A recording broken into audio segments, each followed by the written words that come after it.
Bonsoir à tous et bienvenue dans votre journal. Ce soir, la rédaction accueille Cédric Luil, qui est chef de bataillon au BSMA. Bonsoir. Bonsoir Amina.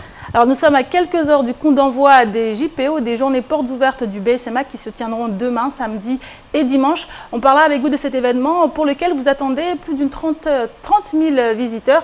On verra si vous allez atteindre cet objectif comparé à l'année dernière. On en parle tout à l'heure avec vous, Cédric Luil. Avec nous également sur le plateau, Pierre Bellucci. Bonsoir Pierre. Bonsoir Amina, bonsoir à tous. Avec vous, on va parler de ce contexte actuel qui est un peu explosif. On a vu ces événements à Tsunzu, une troisième journée qui s'est annoncée vraiment explosive dans le village. On parlera également de ces parlementaires, en fait, de ces élus qui s'expriment de plus en plus sur la situation. On fera le point tout à l'heure avec vous sur la situation sur le département Pierre. Mais d'abord, voici les titres de ce vendredi 20 mai. Le désordre continue à Tsunzu.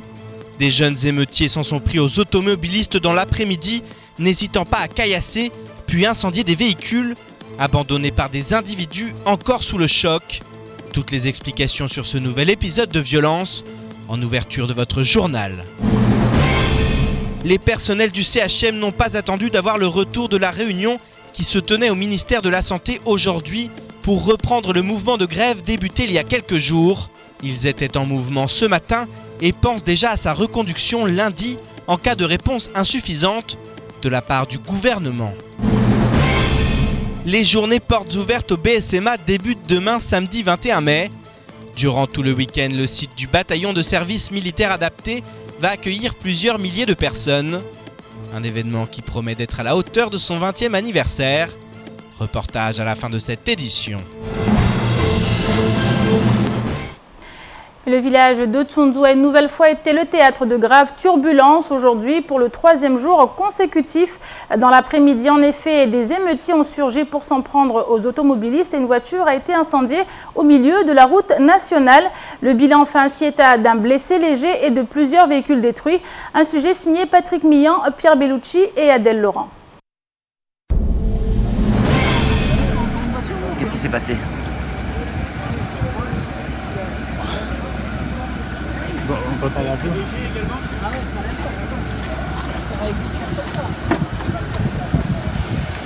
Vous allez patienter un petit moment, s'il vous plaît. Ouais. Patienter un petit moment. Qu'est-ce qui s'est passé ?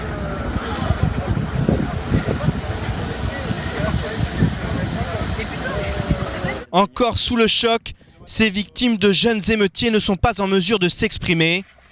Tout a commencé quelques minutes auparavant, lorsqu'une voiture a été incendiée au milieu de la route, sans que les circonstances exactes soient pour l'heure officielles.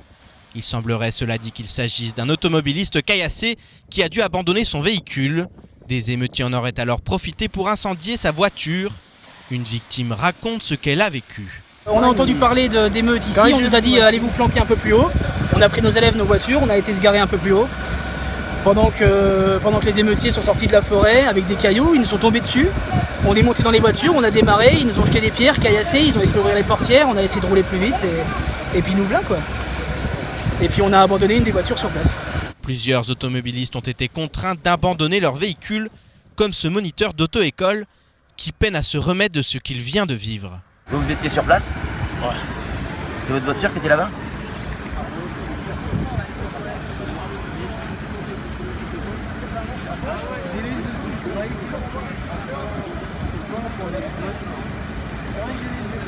Bilan, un blessé léger, mais l'état de choc est bien là, tout comme les dégâts matériels.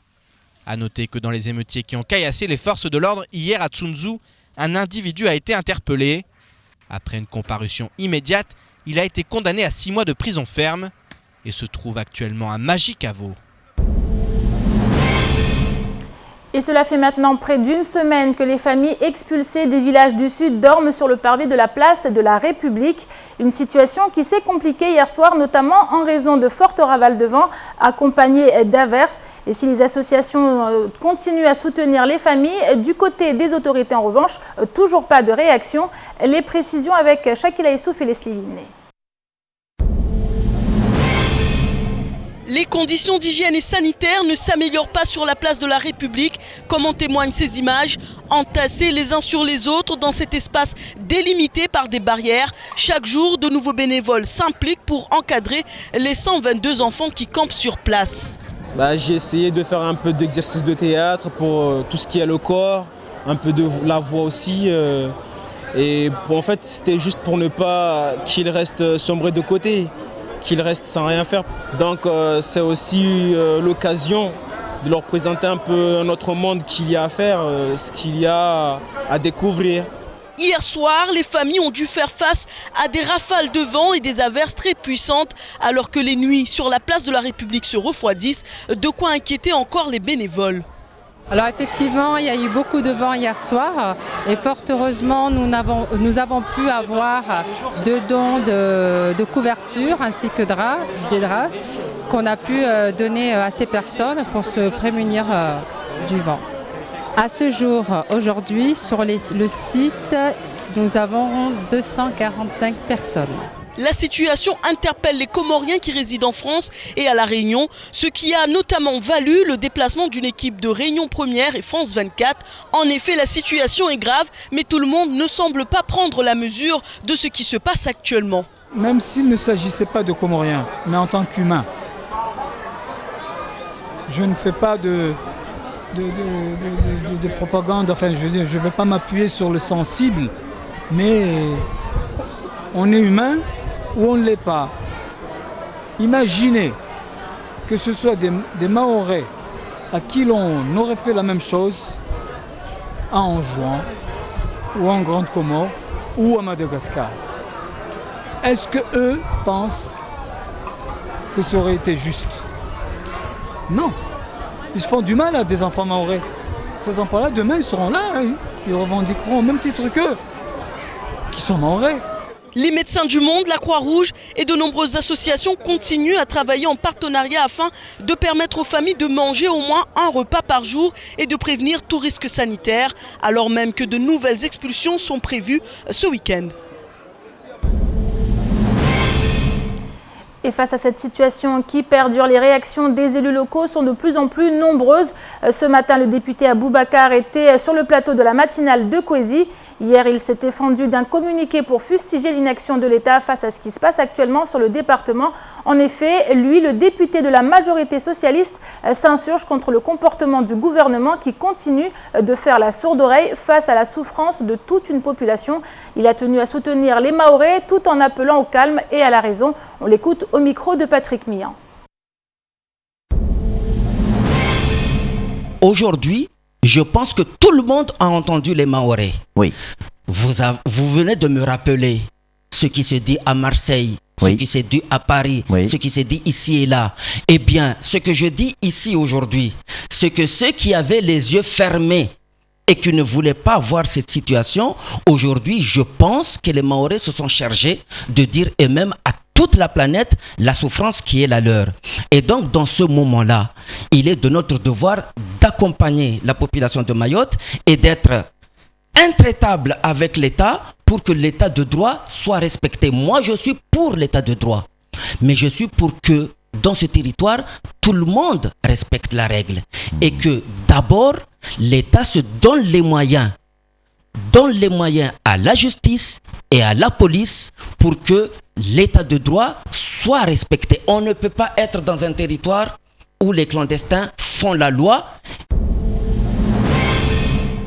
Pierre, on vient de voir un député de Mayotte, Ibrahim Aboubacar, remonter et qui pointe du doigt le comportement de l'État, clairement sa majorité. Oui, c'est ça qui est assez impressionnant, c'est que c'est sa majorité.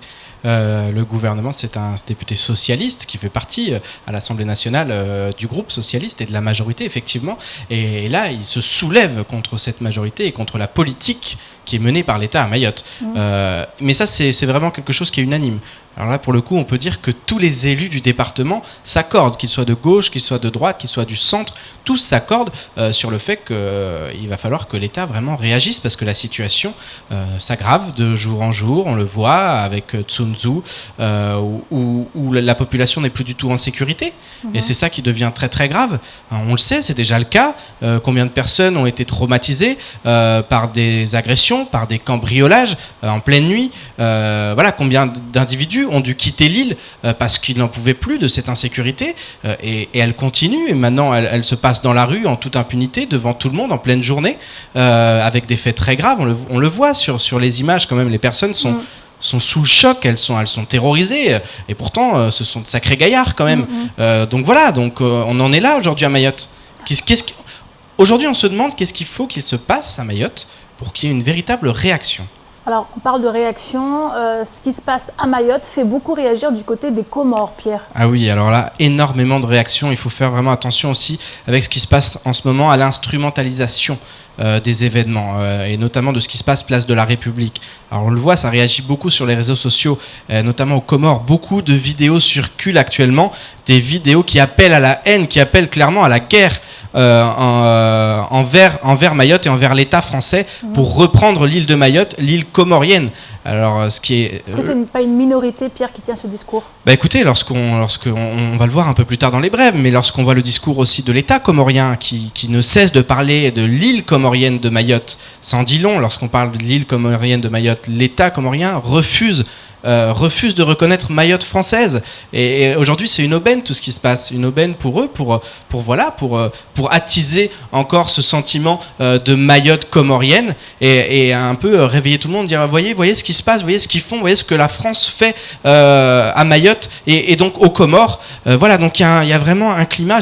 On espère tous qu'aujourd'hui l'État a conscience de l'ampleur et de la gravité de la situation, a aussi conscience de ce qui se passe aux Comores. On parlait de manifestations ça prend un contre. tournant politique complètement là. Effectivement, ça prend un tournant politique, mais tout est politique. Tout date des années 75, Amina. La situation, elle date de cette époque. La situation actuelle qu'on vit, il y a des choses qui n'ont pas été réglées. Il y a eu un laisser-aller complet qui a mené à cette situation actuelle, à cette situation où on est vraiment au bord du chaos, où chaque jour, on ne cesse de le répéter, mais chaque jour, on voit bien qu'on s'enfonce. On ne va pas du tout dans la bonne direction. Donc voilà, c'est inquiétant. On espère que l'État prend la mesure et va vraiment réagir. On attend que le gouvernement réagisse et ne réagisse pas comme il l'a fait en accusant les personnes qui expulsent, parce qu'effectivement, expulser dans un état de droit, c'est pas autorisé, mais il y a aussi un ras-le-bol et on ne cesse de répéter qu'il y a un tiraillement entre le côté humain et puis aussi le ras-le-bol de la population qui en a marre de cette situation, qui en a marre que rien ne bouge et que l'île s'enfonce et de cette violence et de tout ce qui se passe. Beaucoup d'attentes pour ce nouveau préfet qui va arriver. Beaucoup d'attentes pour ce nouveau préfet. Il va arriver dans une situation, on n'aimerait vraiment pas être à sa place. Ses premiers mots vont être attendus. On va surveiller chaque mot. Il va pas falloir qu'il dérape parce que voilà, aujourd'hui on attend quelqu'un qui va prendre des décisions fermes, qui va changer les choses. Ça va vraiment être sa mission. On sait qu'il a rencontré Georges-Paul Angevin. On espère que voilà, cette rencontre a été fructueuse, il a eu des consignes qui vont permettre de faire évoluer une situation qui est inquiétante. Et d'apaiser les choses surtout, parce que c'est ce qu'il faut en ce moment. D'apaiser, effectivement. Merci beaucoup Pierre pour cette intervention. Et on continue, on reste du côté de la place de la République maintenant. Le marché couvert de Mamoudzou qui a enfin repris de l'activité. Après être resté close durant 3 jours, les portes ont de nouveau été rouvertes ce matin. Même si les commerçants se réjouissent de cette nouvelle, se pose désormais la question des factures à payer. En effet, ces derniers pointent du doigt le manque à gagner résultant de la fermeture forcée du marché. Les explications dans ce reportage de Shakila Issouf et Leslie Vimné. C'est avec enthousiasme que les commerçants du marché ont réouvert leurs portes ce matin. Ils sont heureux de recommencer à travailler, mais n'oublient pas ces 3 jours d'inactivité.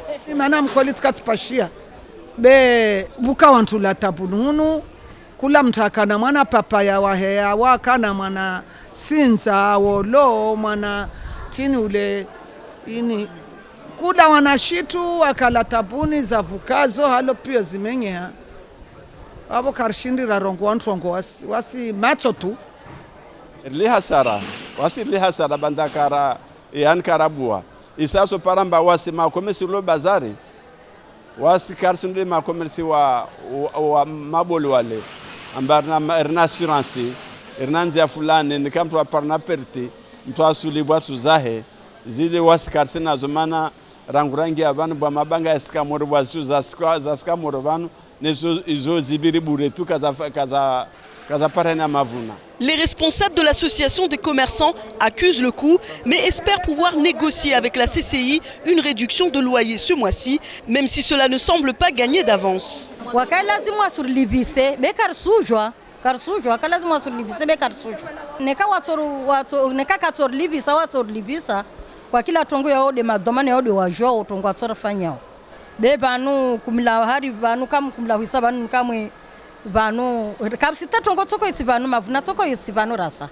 J'ai fait des tours là, j'ai vu qu'il y a tout le monde qui sont ouverts. Ils sont très contents parce que bon, comme j'ai dit là tout à l'heure, qu'il y avait 4 jours qu'on n'a pas travaillé. Là bon, ça reprend. On n'a pas encore négocié, mais on va négocier. Comme on avait fait une réunion, qu'on va négocier pour voir les jours qu'on n'a pas ouvert, qu'on s'y prenait pour le loyer, qu'on ne paye pas le loyer. Si le travail a repris pour les commerçants, chacun se demande néanmoins comment les choses vont évoluer place de la République, d'autant que le Ramadan approche à grands pas. Et après quelques jours de suspension, la grève du CHM, elle a repris ce matin. Au programme service minimum, consultation déprogrammée, service des urgences fonctionnelles. Dans le même temps, les grévistes ont défilé dans Mamoudzou en soutien à leurs représentants syndicaux actuellement en déplacement à Paris. En effet, une réunion s'est tenue cet après-midi à 15h avec à la table des négociations l'intersyndicale, le directeur de l'hôpital, l'ARS Mayotte et la ministre de la Santé. Les précisions avec Adèle Laurent. Surcharge de travail, effectifs insuffisants, la grève du CHM a repris ce matin. Une rencontre a eu lieu cet après-midi dans la capitale française, réunissant le ministère de la Santé, la direction de l'ARS Mayotte, l'intersyndicale et le directeur du CHM. Lors de cette réunion, les représentants du personnel du centre hospitalier ont pu faire part de leurs revendications au ministère de la Santé. Dans le même temps, un cortège a défilé dans les rues de Mamoudzou. Ils se sont arrêtés devant l'ARS afin d'afficher leur soutien envers la délégation syndicale présente à Paris. On est venu devant l'ARS parce que c'est notre tutelle, c'est comme notre père. Et le directeur de CHM, c'est notre mère. Donc on est venu voir notre père pour leur montrer qu'on est toujours là en soutien avec nos camarades. Et pour Faoudia Kordji, cette grève est une réponse à l'immobilisme du gouvernement qui constitue pour elle une attaque. On est en train de se défendre et non qu'à se débrouiller, mais on en a marre. Mayotte va très mal, mais on est confiante. Les grévistes réclament donc du personnel supplémentaire. En effet, le manque de moyens mis en œuvre est devenu pour cette déléguée syndicale CFDT un facteur de mise en danger du personnel du CHM, mais avant cela, des patients. Chaque corps a peur parce qu'on fait du n'importe quoi à l'hôpital. Les patients surtout, nous on parle des patients, on ne parle pas de salaire. Le salaire, aujourd'hui on ne le parle pas. Aujourd'hui on est descendu, on parle. Le problème qui se passe à l'hôpital, comment prendre en charge les patients de toute l'île de Mayotte et les îles voisines qui descendent ici, comment on va les prendre en charge? Il nous faut des mains. C'est ça aujourd'hui ce qu'on lance à toute la France. Un appel national lancé et pour Fatima Abdallah, les réponses peuvent venir de plusieurs niveaux. Il n'y a pas que le ministère, il y a des députés, il y a des sénateurs, il y a les maires, il y a les conseils généraux, les départementaux. Donc qui nous regardent aujourd'hui que l'hôpital est malade. On soigne mais en même temps on est malade. Une situation ubuesque. Si la réponse du ministère de la Santé répond aux revendications des grévistes, la grève prendra fin. Dans le cas contraire, celle-ci sera reconduite lundi. Une réponse d'urgence très attendue face à cette situation de crise devenue invivable. Je vous propose maintenant de faire un petit tour d'horizon du reste de l'actualité de ce vendredi 20 mai et c'est tout de suite dans l'actualité en bref. Face à la situation des expulsés, place de la République, l'État comorien a réagi par le biais du journal d'État El Watouane, non sans avoir d'abord évincé le directeur général de la publication, Ali Amir Ahmed. Avant la prise de fonction imminente du nouveau président Assali Assoumani, Iki Lilou Douanine a ainsi souhaité s'exprimer sur la situation des expulsés qu'il juge préoccupante. Il écrit ainsi ces événements dramatiques qui portent atteinte à la dignité de la personne et à la cohabitation nécessaire et souhaités entre Comoriens, peuvent engendrer des conséquences désastreuses et peuvent être difficilement maîtrisables, tout en réaffirmant l'existence d'un différend entre l'Union des Comores et la France sur l'île comorienne de Mayotte. Les deux pays ont l'obligation de veiller au maintien d'un climat de sérénité et de paix entre les habitants de l'île. À cet effet, le ministère estime qu'il est de la responsabilité des autorités françaises de Mayotte de garantir la sécurité de sa population, quel que soit le statut des uns et des autres. Fin de citation. Pas vraiment la réponse que l'on attendait de la part d'un État comorien en partie responsable de cette situation. Hier, le ministère de l'Intérieur a publié le rapport sur les statistiques de la délinquance en Outre-mer pour l'année 2015. Et les nouvelles ne sont pas bonnes pour le département puisque Mayotte se retrouve en tête des territoires et départements ultramarins en termes de cambriolage. Il est sans surprise confronté à un taux de cambriolage par logement bien supérieur à tous les autres territoires français et se classe deuxième en ce qui concerne les vols violents sans armes. Les infractions violentes et les cambriolages sont beaucoup plus fréquents à Mayotte qu'en métropole et que dans la majorité des Outre-mer. Des cambriolages qui semblent se concentrer davantage sur les communes résidentielles entourant la zone d'activité économique de l'île, qu'il s'agisse du port, de l'aéroport et des administrations à Mamoudzou et Dzaoudzi. Il faut maintenant espérer que ces chiffres auront été pris en compte par le ministre de l'Intérieur Bernard Cazeneuve, qui doit présenter très prochainement un plan global de lutte contre l'insécurité, l'immigration et la prise en charge de la jeunesse.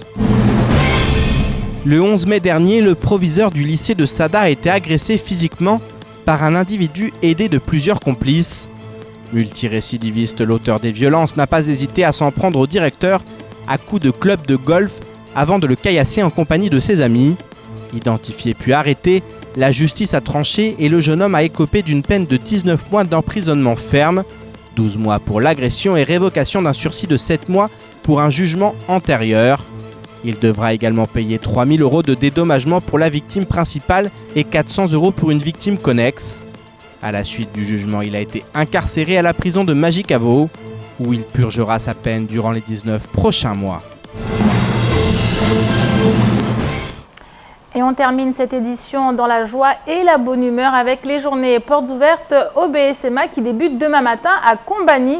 Hier, nous avons pu nous rendre sur place afin de suivre les préparatifs de l'événement qui s'annonce une nouvelle fois à la hauteur des attentes. L'an passé, près de 30 000 personnes avaient fait le déplacement et cette 20e édition promet déjà de faire le plein. En effet, de nombreuses surprises attendront les visiteurs grâce notamment à des spectacles inédits. Reportage Abbas Alidi, Pierre Bellucci et Nathanaël Quignon-Fleuret. Les journées portes ouvertes au BSMA débutent demain. Stand, animation, spectacle, démonstration, tombola, l'événement promet encore d'offrir de bons moments aux visiteurs. Le chef de bataillon Cédric L'Huile nous en dit plus, notamment sur les démonstrations proposées par le bataillon de service militaire adapté. Cette année, donc, nous reconduisons nos démonstrations. Donc, nous aurons 2 démonstrations le samedi, 2 démonstrations le dimanche. Une première démonstration avec les maîtres de chiens qui nous viennent du détachement de Légion étrangère de Mayotte. Et une démonstration de nos agents de sécurité qui vont faire des séquences de combat corps à corps. Nous avons invité 6 groupes le samedi et 6 groupes le dimanche qui à peu près toutes les heures vont nous faire une petite présentation de leur savoir-faire. Donc on va partager entre les chanteurs et les danseurs. Donc en gros à partir de 10h pendant 15 minutes on aura un groupe, puis à 11h, midi et l'après-midi on continuera et le dimanche pareil. À l'approche de l'événement, les préparatifs battent leur plein, notamment pour les volontaires de la section agents de prévention et sécurité. Ils travaillent d'arrache-pied pour être prêts le jour J et offrir aux visiteurs une démonstration de haut vol. Ça travaille, ça bosse dur, on a la pression sur les épaules, mais on les apprend à gérer tout ça parce que, comme on peut dire, ça sera notre futur métier. C'est un truc qu'on doit apprendre à gérer, le stress et le calme. On a un super chef là, il nous apprend tout ce qu'il faut, il nous corrige de nos erreurs et c'est ça qui pourra nous rendre plus forts à l'avenir. On travaille bien pour que ce soit correct, pour qu'on vous montre le jour de la journée porte ouverte quelque chose de présentable. Et on pratique vraiment des prises qui sont dans les règles et qu'on puisse appliquer dès qu'on se sent en danger ou dès qu'une personne vient nous agresser, qu'on sera dans notre futur métier. Au-delà de ces portes ouvertes, ces jeunes qui se sont engagés pour s'en sortir ont souhaité louer les mérites de ce bataillon militaire adapté qui permet à des centaines d'individus de trouver leur voie. C'est un bon pas à faire ici au BSMA On nous apprend le quotidien, comment habiter en collectivité. Venir ici, c'est une expérience toujours à prendre. C'est bon, il n'y a rien à perdre. On a toujours tout à gagner. En même temps, il y a beaucoup de diplômes ici à passer. Si c'est l'occasion, c'est pour une fois que vous pouvez faire quelque chose d'assez facile. C'est ça, c'est surtout pour les jeunes qui n'ont vraiment pas réussi. Je vous conseille vraiment de passer ici. Moi, je ne vois pas l'avenir, mais je sais qu'à l'avenir, là, je peux m'en sortir. Oui. Donc vous êtes fier d'être... Oui, je suis fier. Je suis fier d'être ici et tout. Après, pour la suite, on verra. La suite, ce sont d'abord ces portes ouvertes qui débutent dès 9h demain matin. Alors, on vient de voir des images des préparatifs, des entraînements. Au-delà de ces journées portes ouvertes, l'occasion se présentera aussi ces 2 jours de présenter votre travail et peut-être aussi d'inciter des jeunes à rejoindre les rangs du BSMA. Oui, tout à fait. À travers les différents stands que nous allons proposer demain, il y aura également un village du BSMA où les jeunes auront à cœur de montrer les différentes filières qu'on peut trouver au bataillon et de montrer leur quotidien au bataillon. Alors donc ça sera plutôt festif également puisqu'il y aura des stands, il y aura des activités qui seront programmées pour petits et grands. Alors des stands de commerçants, d'artisans, est-ce que c'est l'occasion pour ces personnes de faire un chiffre inhabituel ou alors c'est juste faire connaître leur activité ? Alors en fait, on va trouver les deux. Pour certains, ça va être de faire découvrir ce qu'ils proposent au quotidien. Mais derrière, il y aura aussi de la vente et j'imagine des profits puisque nos partenaires se battent maintenant pour avoir un stand aux journées portes ouvertes. C'est que donc derrière, il y a un gain à faire sur les ventes. Alors une 20e édition qui s'annonce prometteuse, on l'a vu, vous comptez dépasser les 30 000 visiteurs. Les choses, comment vous les sentez ? Alors on les sent plutôt bien, vu qu'on a préparé cette affaire sérieusement depuis plusieurs mois et très durement depuis les 2 dernières semaines. 30 000 personnes, c'est 10% de la population mahoraise. Donc on espère pouvoir battre ce chiffre. Et comme on aime à le dire, les journées portes ouvertes à Mayotte, c'est un peu the place to be sur ce week-end. Alors on a vu le contexte actuel, on le connaît, on l'ignore, vous ne l'ignorez pas. Est-ce qu'un dispositif particulier sera mis en place ?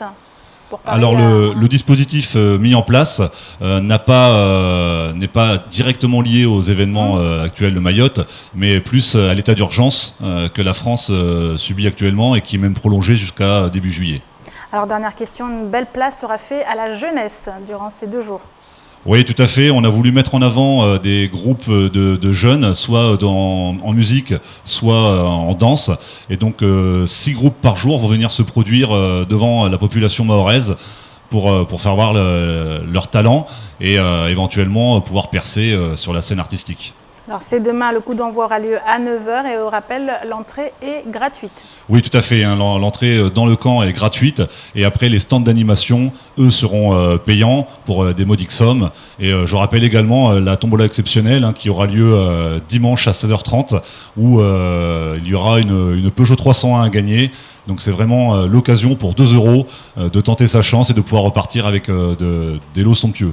Alors donc de quoi se divertir, également se restaurer pendant ces 2 jours du côté de Combani. Oui, tout à fait. Ces journées portes ouvertes sont un peu une foire expo où il y aura des stands pour les petits, pour les grands, des artisans pour les épouses et bien sûr de la restauration.